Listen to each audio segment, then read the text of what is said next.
Hi everyone, dear participants. On behalf of the experts in international trade Acclr, the Chamber of Commerce of Metropolitan Montreal welcomes you to our first webinar of the Desjardins International Meeting Series.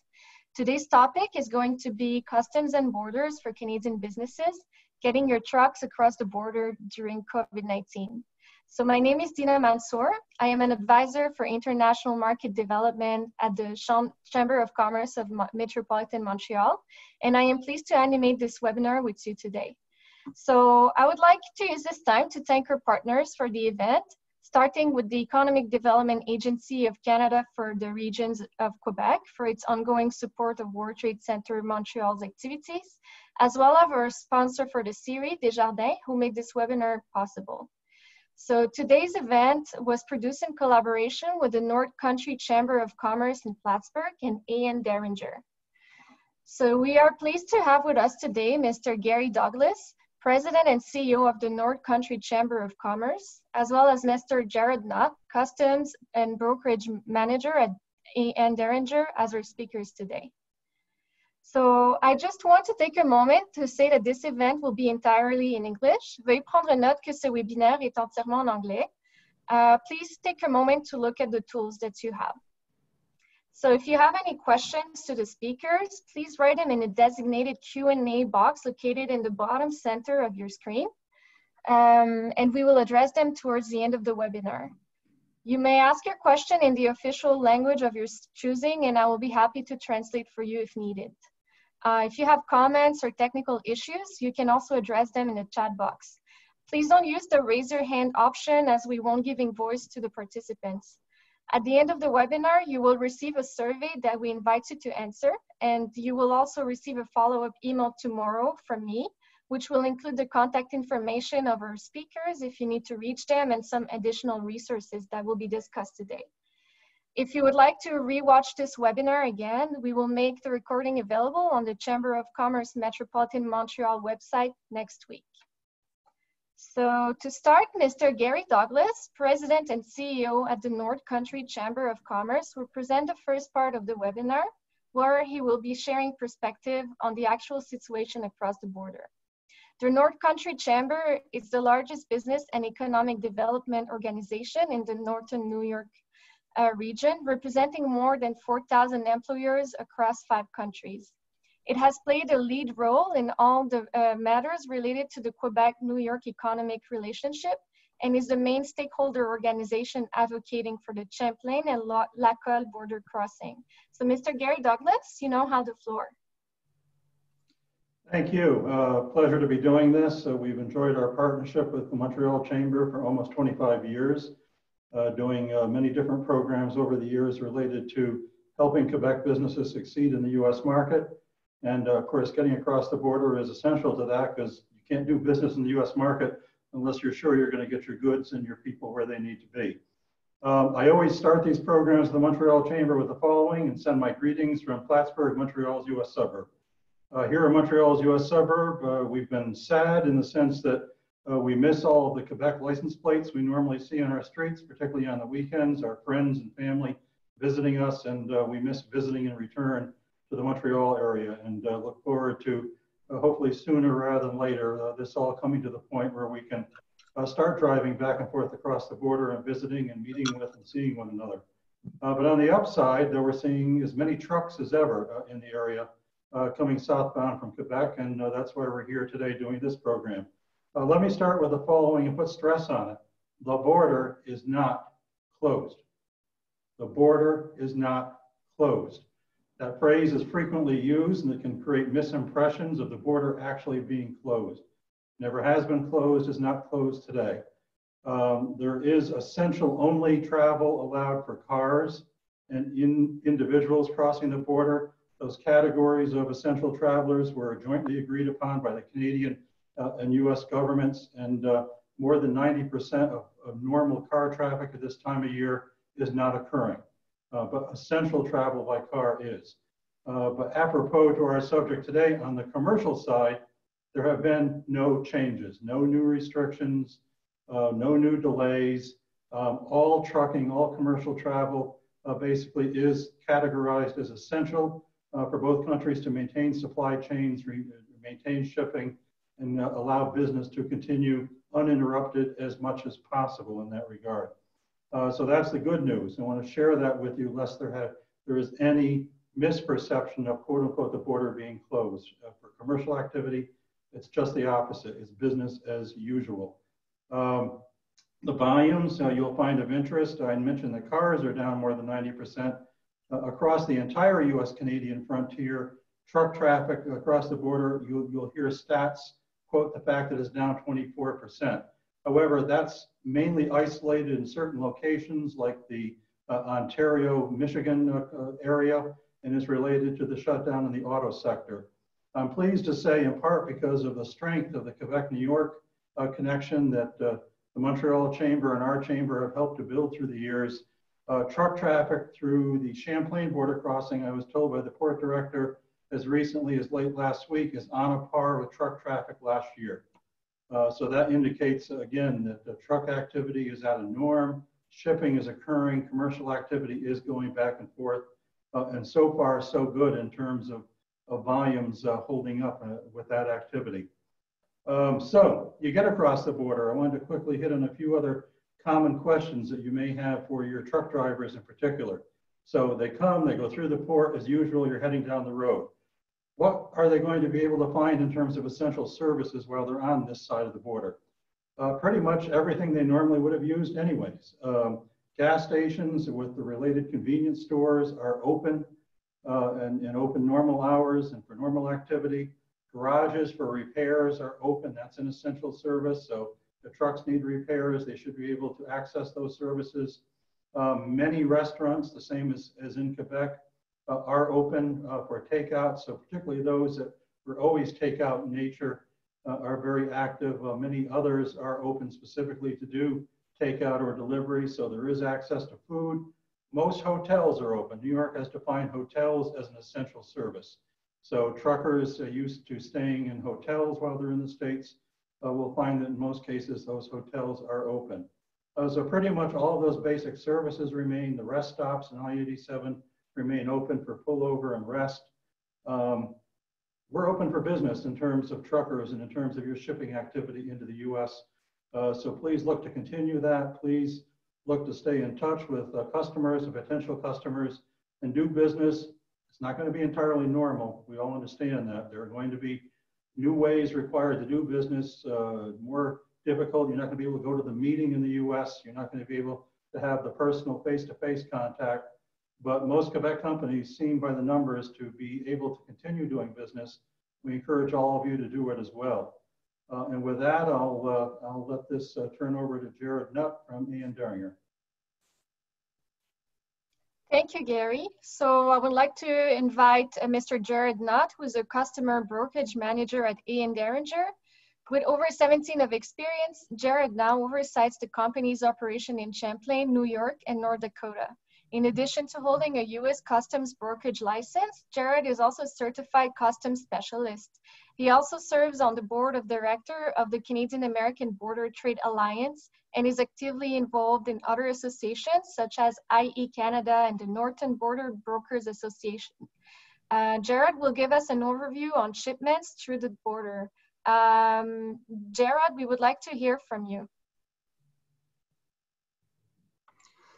Good afternoon, everyone. I want to start by thanking the North Country Chamber of Commerce and the Montreal Chamber of Commerce for having me and all the attendees for joining. I'm sitting here in Champlain, New York, and I can tell you that out my window, I see trucks flowing through the border. So Gary is correct. Nothing has changed with goods crossing the border, and we are somewhat on par with last year. I spoke to my contact at CBP in Champlain, and we're probably down 2% from last year as far as shipment volume, so we're right there.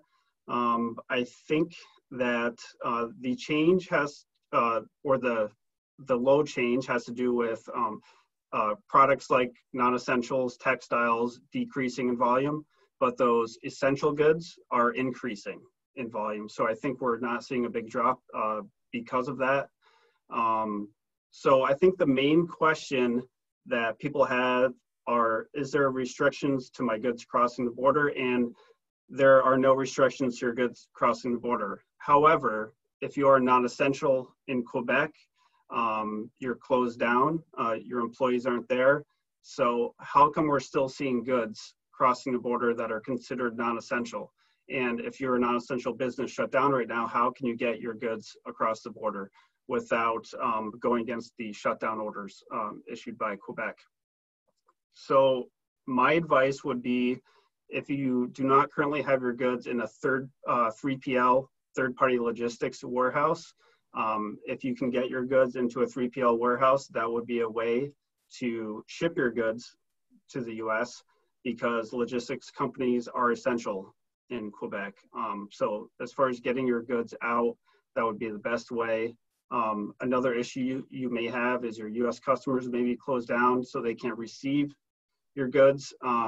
You might want to speak with your contacts there if they're working from home and see if they can contract a warehouse to receive the goods for them until the shutdown in their state is over. So that's why we're seeing some non-essential goods still crossing the border currently, and things you may want to do to get your goods across. And again, I just want to really say that companies should adhere to the shutdown orders in Quebec. We want to see all of our customers be in compliance with that and not put themselves at risk. The second thing I want to go over today are restrictions on drivers at the border. And again, there are no new restrictions. One thing you can expect is increased screening and questions of your drivers at the border. CBP is going to ask them how they feel. Have they been coughing? Do they have a fever? Any shortness of breath? Those kind of questions they can expect. One other change would be they don't want drivers wandering around the customs building. So if they have to drop paperwork off, whether it be for a secondary inspection or for another government agency like FDA, Fish and Wildlife, USDA, they're going to ask the drivers to drop the paperwork in a vestibule at the office, and the CBP officers will pick that paperwork up. So there's minimal contact between the drivers and the CBP officers. And they've been doing a really good job at the customs port they haven't had any cases. We actually have a small office at the port, and it's been sanitized on a regular basis. They're keeping everything very clean, and they're doing a really good job. Another thing your drivers may want to do at the border, or just in general, exporters, make sure your bills of lading and your paperwork identifies the goods that you're shipping across. Make sure they're not vague. Make sure they're in layman's terms so CBP can identify what goods are on the truck, and that will make your border crossing much easier. And not necessarily related to cargo, but I was posed this question about best practices for travelers crossing the border for essential work. My advice would be to call the port of entry ahead of time and ask them, is it okay? Another word of advice is have your employer draft a letter. And also, we have a memo that was distributed by the Cybersecurity and Infrastructure Security Agency on critical, essential infrastructure workers. And I think Dina will distribute that, and it would also not be a bad idea to have that with you when you're crossing. And one other piece of information, CBP has reduced hours at the smaller ports of entry like Rouse's Point. So if you're crossing there, you're an essential worker. I believe it's 6 a.m. to 8 p.m. at these small ports of entry. But Champlain, any commercial port is still open 24/7. They're fully staffed. You don't need to worry about that. One other piece of information is if you have any shipments coming through to the U.S. That are pandemic response materials, the Buffalo field office, which has oversight over Champlain, is asking that you advise CBP ahead of time, and you would do that through your broker. So let them know that you have a shipment coming. They can contact CBP. And the reason for is they want to expedite the clearance of legitimate shipments of pandemic response materials. And they want to check for shipments that aren't legitimate and people trying to take advantage of a situation.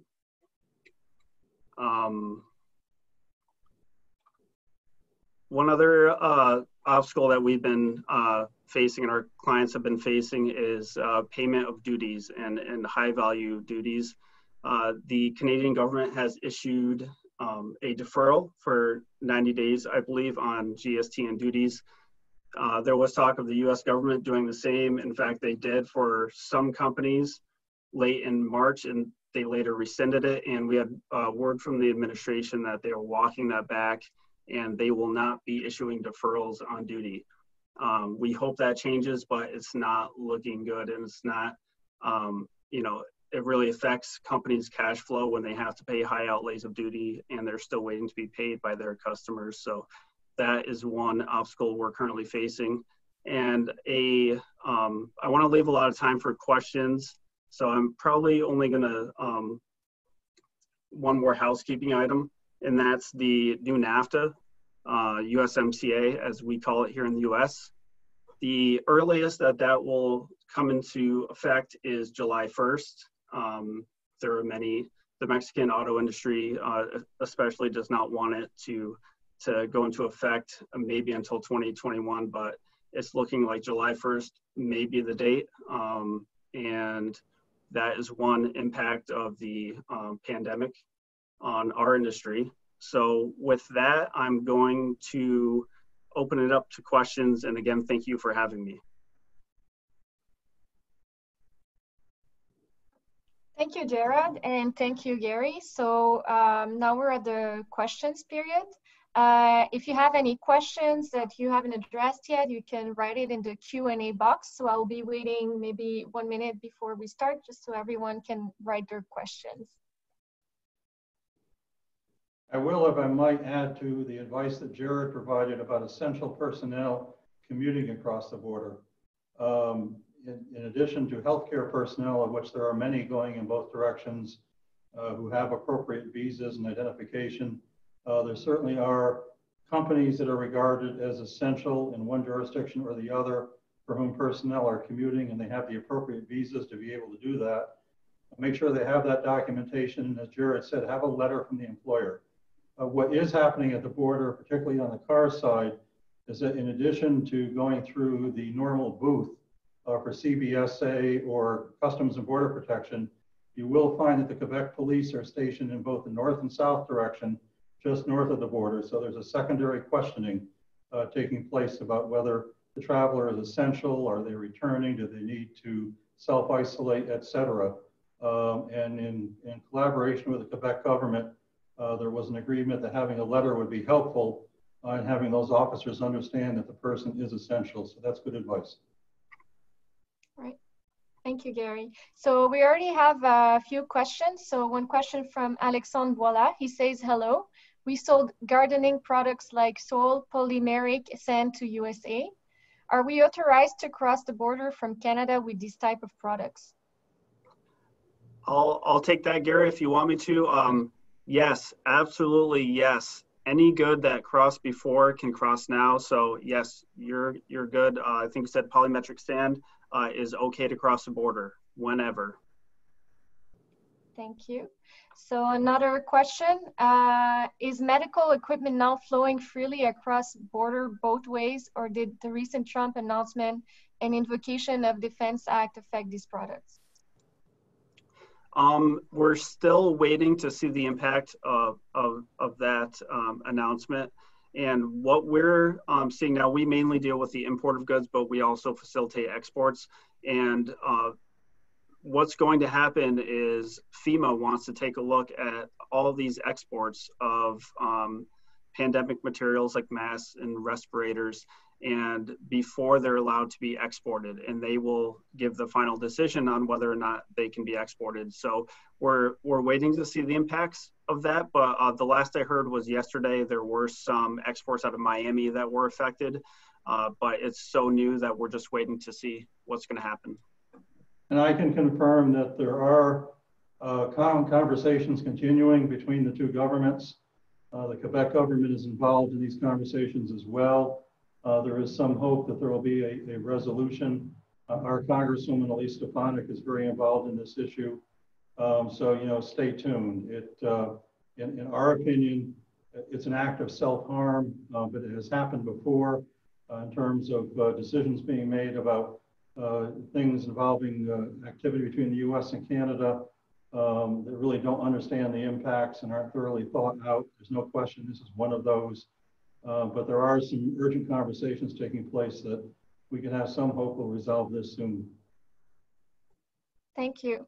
Now we have a question from Dominique Bouchard that says, what about dump trailers for agricultural usage? I'm sorry, what kind of trailers? Dump trailers for agricultural usage. No, there are no restrictions on the goods that can cross the border. I know that trailers, they are required to comply with NHTSA requirements, which is the National Highway and Transportation Agency. And, but again, there's no restrictions on any type of good crossing the border now that couldn't cross before. Okay. We have a question from Ophélie Pavoine. She says, hello, first, thank you for your time. Do you think crossing border is faster given the drop of exchanges, or it remains the same? Also, do driver need additional papers or authorization? In Champlain, there may be a little bit of it's not going to go faster, I don't think. It may be a little slower just because if you have paperwork to drop off, they're going to need to put that and have customs pick it up.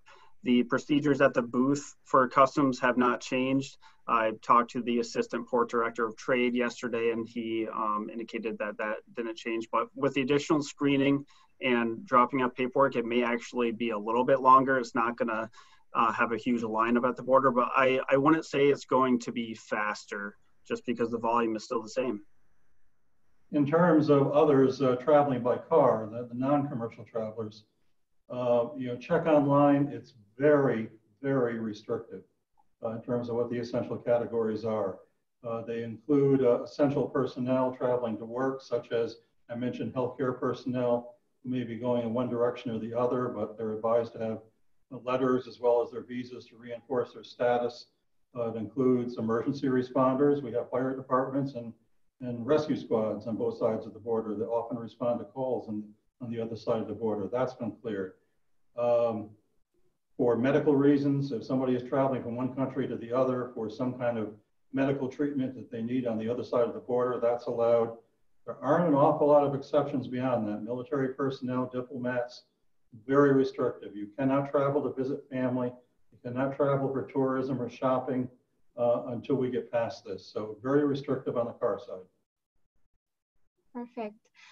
Chris Trombley is asking, related to the border, are there any issues at the Port of Montreal currently that could disrupt the supply chain? Jared? So disruptions at the Port of Montreal, I haven't heard of any disruptions. And in fact, if you have goods arriving from overseas into Montreal, that's a good way for non-essential businesses to import their goods because they could just be picked up from the port and brought into the U.S. I have heard of isolated incidents of cargo being quarantined for a number of days, but I'm not sure if that's just rumor. But I haven't heard of any major issues with the Port of Montreal. If it's relevant to anyone Jared, you know, we're talking about trucks, but shipments to the U.S. from Canada down the St. Lawrence Seaway, which is getting open and operating again, maritime shipments, rail shipments are also continuing as normal.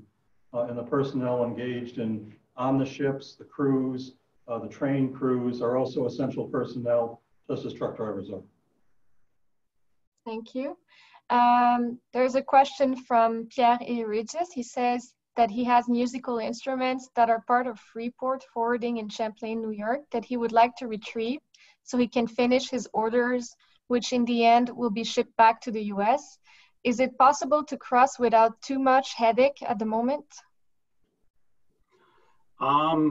Again, and Gary might want to add to this, I would advise if he's coming across to pick the goods up himself, he will want to call ahead of time, because if he's not going to be acting as a commercial carrier, he doesn't really fall under that exemption. So he'll want to call ahead of time and find out if that's okay. Otherwise, he will want to get a cross-border commercial carrier to pick the goods up for him and bring them across the border. I agree. The simplest thing during this time in this period would be to have a shipper from this side of the border ship it to you. Perfect. We have another question. This time it's from René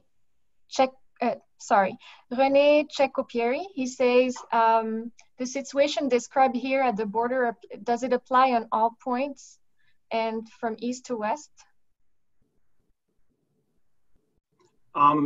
As far as the travel restrictions, only Quebec and Ontario, as far as I know, have issued travel restrictions. So it is only the U.S. ports that border Ontario and Quebec at this point. I might add too, because I know in Quebec, there have been steps taken to define several regions, and with travel, non-essential travel restricted from going from one region to another region. There's nothing similar to that here in the U.S. that I'm aware of at this point. Once you're in the U.S., you should be able to travel to your end destination. Okay, so we have another question. How about the needs for drivers to wear masks in some U.S. cities? Do you think it is a requirement that most U.S. cities will put in place? Gosh, Gary, do you want to take that one? Yeah, I mean, that's a hard one. I think I would just go online and check out some news stories on the city where your shipment may be heading, see what's happening there, see how concerned you may be about equipping your driver.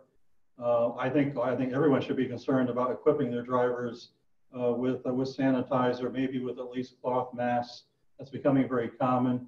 I think it would just be probably good practice as an employer, as a shipper, to make things as safe for drivers as possible. You, of course, are all aware that at the point where the trucks are loaded and then where their ultimate destination, new practices have become very standard that are meant to minimize personal interaction, at the loading docks and so on as well. And just to add, Gary's right. I think the drivers should have the sanitizer and the mask just in case. And there's a lot of rumors flying around. One rumor yesterday was that drivers would have to have a mask on when they approach the border.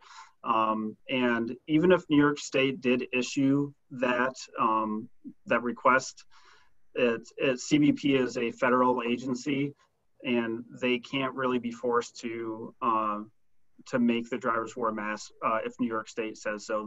They go by a different set of rules. They might cooperate with New York State if they want, but that's really, it would be a state-to-state thing, and I don't think CBP would tell people they had to wear it. But that being said, a driver shouldn't pull up to the customs booth and start coughing all over the place. That's probably not a good idea. Or have a mask on, because when they pull up to the booth, of course, the officer needs to see their face and verify the identification. Great. Another question from Alexandre Voila. He says, does our driver needs to have an official letter from Quebec government that said they are an essential companies to cross the border? No, absolutely not. If they're acting as a commercial carrier, they are allowed to cross the border. They don't need any special permission. Yeah, truck drivers are agreed by both countries to be essential. And that includes, as I mentioned, those involved in other modes of commercial transportation. Okay, great. So we have no more question in the Q&A box, but someone wrote a question in the chat box that I would read. It's from Julie Castonguay. Actually, we have new questions. All right, we have two more questions. So Julie Castonguay is asking for Jared Knott. She said, you talk about the NAFTA paper. Is there something that changed? Yes, there will be a change. The new NAFTA, or as we call it, the USMCA. So it is kind of a revamp of the old NAFTA program.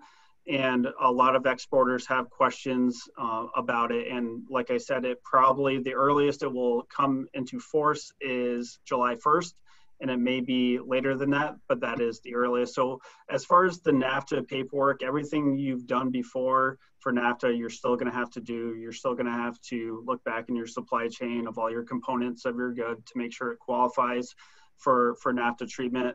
The main changes have to do with the automotive and textile sectors. And as far as a lot of people talk about a NAFTA certificate of origin, and one change is instead of a NAFTA certificate, you'll have to have a NAFTA certification, which takes away the need for for a physical signature and all that. So there's really not a lot of change for most exporters when it comes to NAFTA. And if you have additional questions after the call, I'd be happy to answer them. I think my email and phone number will be given out about the USMCA. I would be happy to. Great. So we actually have two questions. One is from Cecilia Lorena. She says, hi, we have been selling old books for many years. We have used a commercial border. We have a US transponder. Are we still allowed to cross to the USA? We use a car. What happens when we go back through the border in Quebec? Thank you for your help. I mean, there really should be no change. If you have a commercial transponder and you're filing your electronic manifest and you're having your broker file an entry to come into the US, there really wouldn't be any change because you're still considered a commercial carrier if you're filing an e-manifest. As far as the return to Quebec, I don't think there would be any issues. It's not really my area of expertise. I don't know if Gary wants to take that one. Well, I would advise that you have good documentation on your return to Quebec that you are essentially serving as a truck driver, a commercial driver. You've been engaged in a delivery and you're returning back because that makes you essential. If you were to be regarded upon return to Canada as having been a non-essential person, such as snowbirds, for example, who are currently returning to Quebec from Florida, they're being advised that they need to go straight home and self-isolate for 14 days. So you don't want to get caught up in that. You want to make clear that, no, I'm traveling commercially, I'm making a deliveries. It happens to be in a car, but I have documentation to show that I am an essential driver for commercial delivery purposes. And of course, there are a lot of cars that go through the commercial side of the ports in both directions that are delivering small things, delivering diamonds and jewelry and other small components that don't require a truck. Thank you. I just want to mention, I see someone with their hands raised. We will not address the hand raise. So Virginia Randhill, if you can type your question, if you have a question, I invite you to do so. I'll go to the next question from Christian Kamoudimba, which is in French, so I'll translate for you. He's asking if the port of New York is at risk according to what's happening today with COVID-19. I haven't heard of any issues with the port of New York or Newark, New Jersey. As far as any cargo that's not allowed to come in, the situation is fluid, so that might change. But if with a large port like that, I don't think there will be a disruption. There was a CSMS or a message issued by U.S. Customs for the port of Anchorage, Alaska last week, where they had some cases up there, but it only affected their administration building in Anchorage, Alaska. It did not affect cargo coming in. So as far as JFK, even if there was a case with officers at the port, I think cargo would still allow to come in. Okay. We have one last question so far. So someone is asking if your helicopter pilot is going to fly the aircraft and deliver it to the customer in USA, is there any issue, do you know, for him to take a passenger flight and return back to Montreal? I just want to precise, this webinar is not about air traffic, it's about trucks crossing the border from land. So I think we can dismiss this question unless someone has to add. I can say, is the question about the importation of the helicopter, or is it about traveling on a helicopter? It's about a pilot flying on an aircraft to deliver it to the custom in the USA. Yep. Is there As an far as issue I know, for that's still a commercial transaction, and that would be allowed just as it was allowed before. Essentially, the pilot is acting as the driver for the commercial good, and I don't believe there would be any restriction on that. Yeah, I mean, that would seem to follow under pilots, which are allowed as essential personnel for cargo aircraft and what limited passenger air activity is still occurring. Again, though, like the person who may be making a delivery down here and returning in a car, I would have good documentation. If he's delivered the helicopter and he's leaving it behind, and now he's running a car, or whoever it is he's coming back, to not want to get caught up in being told, oh, you're a returning Canadian from the US, you need to self-isolate for 14 days. They have good documentation to show that he's completing a commercial delivery. Good advice. All right. Well, thank you all. I think there are no more questions. So so I would like to just thank everyone for your participation and for asking so many questions. If you have any additional questions for Gary or Gerard, we will send you a follow-up email tomorrow with their contact information and other resources mentioned today. So once again, I invite you to complete the survey that will be sent to you, and it will be really appreciated. We will also make the video recording available on our website next week. I would like to just use this time to invite you to keep informed of our next international business activities. And first of all, I'd like to thank the government office in New York watching us today, and most especially to its general delegate, Ms. Catherine Louguier, who will be invited as well as a speaker for a webinar that we're hosting on April 20. So if you have any question to the delegation team also, you can write it to them in the chat box or email me, and I will be happy to transfer to them regarding this event. I will also send you all the information. Tomorrow, we also have the Café Export webinar at 10 a.m., which will cover tips on how to adopt your sales with Coach Yves Renaud, as well as an overview of the situation in Japan with our special guest, Mr. David Brulot, Delegate General of Quebec in Tokyo. Finally, if you like today's webinar, I invite you to stay tuned for our next Rencontre Internationale series. The next episode is coming next week on Wednesday, April 15 at 10 a.m. And this time it will cover the air and sea transport of merchandise globally with Mr. Christian Sivière. And I'd like to also mention that our team of international experts are also here for you during this crisis. And for the reason we're offering free consulting services to evaluate your international trade activities and plan the future. So I will send you contact information right now, and I will also send it to you by email. So one last thing, I just want to thank all of our speakers today for their cooperation and excellent presentation. Thank you very much, as well as your participation. So Mr. Gary Douglas, Mr. Jared Knott, on behalf of the Chamber of Commerce of Metropolitan Montreal, I would like to thank you for joining us today. It was a pleasure for me to be your host, and I wish you all a good day and hope to see you at our next events. Thank you. Thank you. Thank you.